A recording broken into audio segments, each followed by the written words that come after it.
When I was 17 years old, I was a pool and beach server. I also delivered towels at the Ritz-Carlton in St. Thomas, which is where I'm from, by the way. Anyone's been to St. Thomas? Woo! That's home. Love St. Thomas. I was a pool and beach server. I was a senior in high school. And I thought I was a towel ninja. You couldn't mess with me on these towels. I was the CEO of the towels.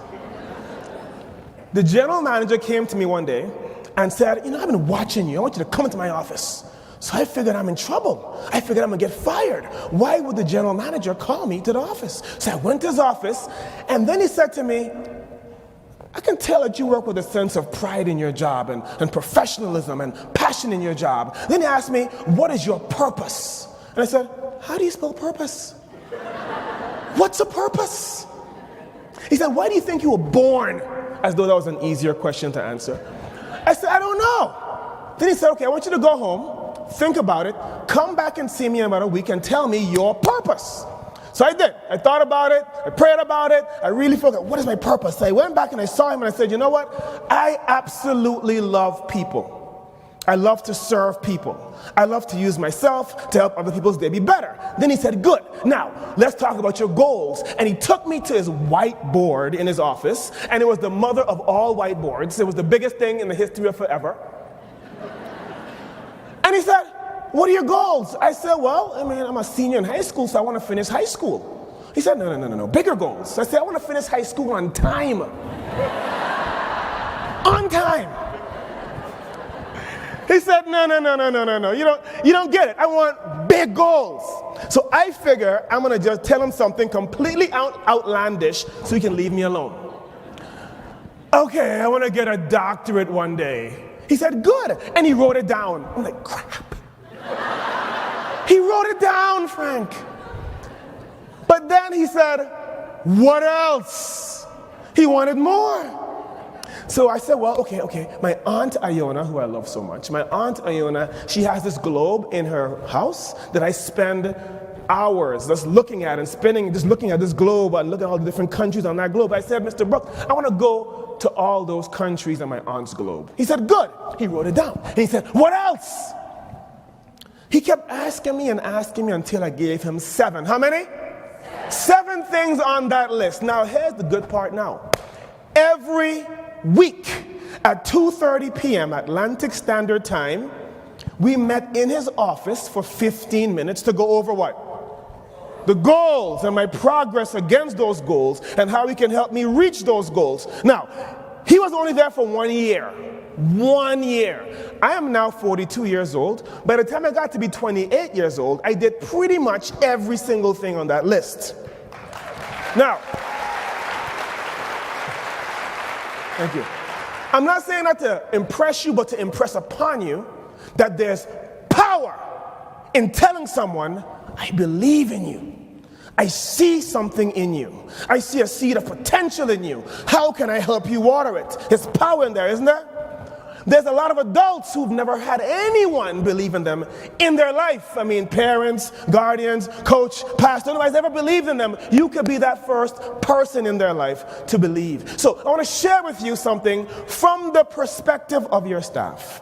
Your team members, your associates, your ladies and gentlemen, they're looking you in the eye every day and they're saying, push me. Challenge me, inspire me, accept nothing less than my absolute best. Don't accept my excuses, my seemingly logical reasons for not doing it right the first time. Tell me that you expect more from me. Tell me that you believe in me and treat me accordingly. Give me opportunities to grow and expect me to succeed. Hold me accountable to your high expectations. Accept nothing less. You are a shaper, a molder, a curator of talent. As a result of you, my present and my future are that much brighter. Even when I don't see it, you remind me there's more for me to do, more for me to accomplish. So lift me higher. Insist on excellence. Refuse to waver. I believe in you because you believe in me. Lift me higher. There are many employees who want to work for a leader who has high expectations and believes in them. Would you agree? Yeah, people generally don't come to work hoping to mess things up, unless they're a sociopath. Right? That doesn't generally work. People come to us You come to work in your organization with high hopes to do something different, to do something better. Nobody really wants just another job. It's up to you as leaders to retain that zeal, retain that enthusiasm. Now, I want to give you an example. Right outside of D.C., so we live right outside of D.C. in Maryland, town called Bowie, Maryland in Prince George's County. Do any of you know Prince George's? You know that place? You do? Okay. One person. So there are 2 McDonald's in our town. There's a McDonald's maybe 5 to 7 minutes from our house. And there's another McDonald's on the same street in the same neighborhood. But it's like maybe 15 more minutes. Can you picture what I'm talking about so far? 2 McDonald's, same street, same neighborhood. The McDonald's, when you walk in, the staff, they're so hospitable. If they're outside and they're on break, they stop and they open the door for you. They like you. You come in, if you order food, they sit down, they bring the food to your table. It's very, very nice. And me being a service geek, I love to study excellence. So I decided to ask the manager, how do you get your team to be so consistently exceptional? It's one thing to be exceptional, it's another to be consistently exceptional. If you're only exceptional every now and then it's a fluke. It doesn't count. If I come to your organization on a Friday at 5 p.m. and it's awesome, then I come back on a Tuesday at 11 a.m. and it's so-so, it's a fluke. If it's not sustained, it doesn't count. So I said, how do you get your team in a fast food restaurant to be so awesome all the time? The lady, the manager said to me, well, I believe in my team. I work alongside them. I push them. I challenge them. All the stuff you've been hearing from yesterday morning to today. You've learned all this stuff, right? Simple. Now you go down to the other McDonald's. Before you even walk into the other McDonald's, you can feel the energy emanating out of the walls. And here's the energy. I hate my job. I hate you. Isn't it lunchtime yet? Customers. Going to give us money. So I decided to go talk to the manager. Like, what's up with your team? They look like they don't like humans. And the manager said something to me that I want you to write down. In fact, my daughter and I, the 7-year-old, we have a thing called, whenever we're eating something crispy, right? If it's crispy and it's a hash brown or chicken or whatever, we call it the crispy part, which means it's a good part. So whenever you hear me say the crispy part, I'm talking about the good part. That's the part to write down, you know? So here's the crispy part. He said to me, we just can't find good people. You get that? We just can't find good people. And by the way, all of our staff, they're all young people. They're millennials. Evil millennials. This younger generation, they don't work hard. Nonsense, isn't it? Complete nonsense, isn't it? Listen, you have 2 McDonald's on the same street, in the same neighborhood, which means they're hiring from the same labor pool, same socioeconomic status, same demographics, same business, same standards. You have to go to McDonald's University to be a manager. So the only thing difference is what? The manager, specifically the expectations of the manager. The expectations, the consistently communicated expectations is what you will see on your team. So that's what we're going to talk about today.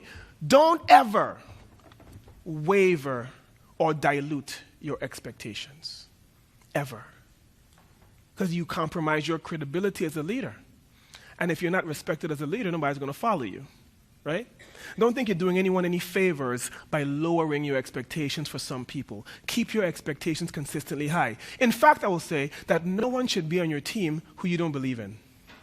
If you are on my team and I don't believe in you, you already know it. I don't have to say, I don't believe in you. It's obvious by how I don't give you feedback. I don't coach you. I allow you to come late every day. I don't say anything. You see? My iSpa journey started here at the Venetian over 8 years ago. And I've been hooked ever since. I have so many friends, colleagues, and clients that I've been connected with. So I want to thank you. Lynn, thank you. Thank you, iSpa Board, for giving me the privilege to serve you today. Now, there are certain places in the world that I truly consider to be sacred. In that moment, when someone needs to be cared for, healed, and pampered, it is a sacred one. one that spa professionals should never take for granted. Now get this, if this place is sacred, then I honor where I work, I honor my guest, and I honor my brand. Those three things. I honor where I work, I honor my guest, and I honor my what? My what? All right, let's start with work. Work, work, work, work, work, work. To me, I be work, work, work, work, work, work. Stop. This is not a party. That's Thursday night is the party. Work, whatever your craft is, whatever your job is, you have to love it, know about it, and strive to re-earn your job every day. Almost like you're a day laborer. Each day you get to come to work, not that you have to come to work, but each day that you get to come to work, re-earn it. No sense of entitlement. Just take that as a privilege that you get to honor your craft every single day. That's number one. Number two, your guest. Honor your guest. Let's focus on the beauty of each person that we serve. Because if this ground is sacred, then everyone who sets foot here is sacred. Would you agree? In your spa, every single person who comes into your spa, they're sacred, majestic, regal. Everyone, not three groups. Some people have this mentality that they have different groups of customers and guests and clients. Like there's group A, who you love. If you could only have guests like the ones in group A, you would be so happy. You serve them every day, twice on Sunday. They're so nice. And then group B, they're Michael, they're okay. You know, there's nothing big. And then group C, drama. I mean, they just complain. From the moment you see the name on the call ID, you're like, I should have called in sick today. If you honor your guests, if you honor your craft, if you honor your work, if this place is truly sacred, then guess what? It doesn't matter if it's group A, group B, or group C, it's still the same exceptionally high version of yourself. Make sense? Otherwise, you'll become schizophrenic. Doing three different versions of yourself, you're not going to be sure who you are. Now, thirdly, my brand. Honor your brand. Each person in this room, you are a company. Whatever your name is your name, Inc. Your name, LLC. Your name, Incorporated. One of my jobs when I was 15, I had a gentleman, his name was Charles Defoucault, and we used to call him Mr. Difficult. He was from straight out of Paris. You know that movie Straight Outta Compton? He was straight out of Paris. And he said to me, listen, now I was a dishwasher, mind you. He said to me, listen, whenever you decide to leave this job as a dishwasher, I don't care if it's 6 months from now or 6 years from now, there should be evidence you were there. And I'm thinking, does he want me to leave dead bodies? What kind of a place is this, Frank? No, the thing about evidence is that it's not a theory, is it? Evidence is not a concept. Evidence is something you can see. Evidence is something you can touch. It's evidence I'm saying, I did that. He wanted me to leave a standard, a process that got improved. Someone who I recruited into the organization who turned out to be good, not the bad ones. Now, I remember distinctly that in the back of this restaurant, it was always disheveled. There was never anything organized properly. The plates were here, and the cups were there, and the bowls were there. But the Human Resources Office had the best invention in the history of forever. A label-making machine. Your boy went, and I got the label-making machine, and I went label-making crazy. Cray-cray, straight cray-cray. I labeled everything. Labeled cups, the bowls, the spoons, labeled everything. Now I went back years later, and guess what? Labels were still there. Is that evidence? So my question here for you today in beautiful Las Vegas at the Venetian is, if you were to leave your jobs today, and please don't leave your jobs today. It would not be good timing. But if you were to leave your job today, would anyone know you were in that job? What evidence? So that's what, challenge your team with that. How would we know you were here? What contribution did you make, right, Don? Absolutely. Now, I want to close with a poem that I wrote earlier this year. And it's about the spa work environment. and it's called Sacred Ground. In fact, in your bag, there's a miniature version of the Sacred Ground poster that's a gift for you.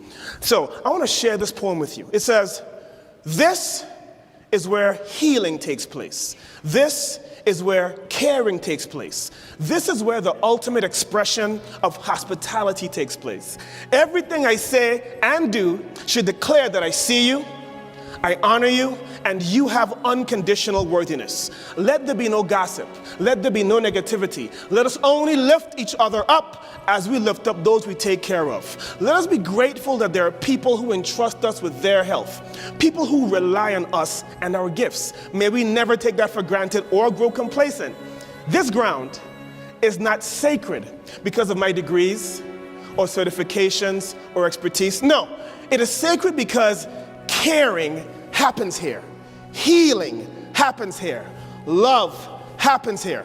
From this day forward, I will consistently care for my guests, care for my colleagues, and care for myself. As long as I have breath, I will do everything I can to keep this ground sacred.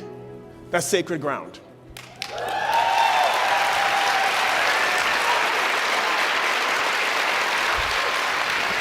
Now, if you'll indulge me, let's all stand up just real quick.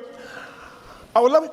Now, I know that on the screen you may have the words for the last two sentences, but I would be so incredibly grateful if together, if you repeat some words after me. So I'm going to say a phrase and you repeat after me. Sounds good? Yeah. From this day forward, I will consistently care for my guests, care for my colleagues, and care for myself. As long as I have breath, I will do everything I can to keep this ground sacred. Thank you. Thank you.